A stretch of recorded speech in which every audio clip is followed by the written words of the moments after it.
So what kind of advice do you give for people trying to be on those platforms? Maybe they're not advertising, but they're trying to develop a brand. What kinds of video and things should they be utilizing in those mediums? Is it the same commercial that they put on TV?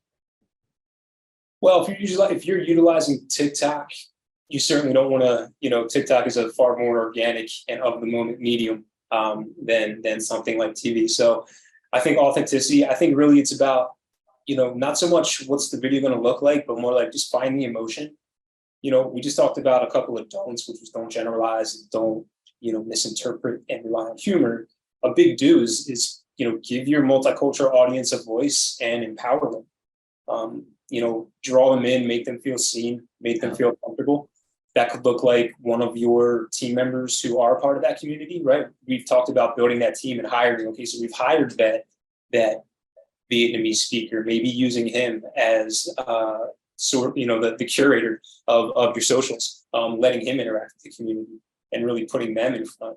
And to that point, Greg, not to cut you off, that person who you put on camera, and I'm sorry if I did cut you off, but that person you put on camera, they're going to be able to translate it way better, and so much, the message is going to go out there in such a way that it's going to feel so much better than if somebody in the back end just translated the spot, right? So they understand, like I said, part of the community is them being part of the community, is how they speak, is how they look, is how they feel.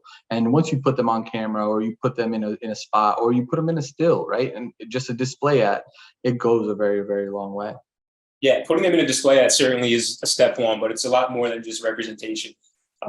Traditionally, right, these multicultural markets, these are groups that have been overlooked for most of their life. So just making them feel like they're a part of your community, making them feel seen and heard, I believe is a tremendous step forward.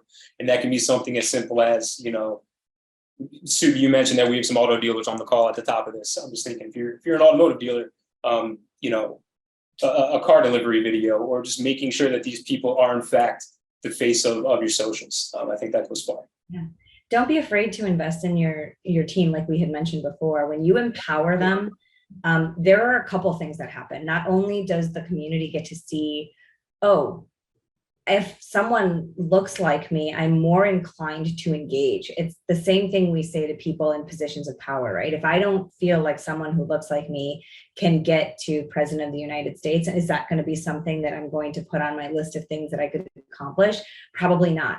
Not that I ever want to go that direction. But ultimately, what we want to do is illustrate to the people that, yes, people look like you, we welcome you, they speak your language, we're here to help you where you're at.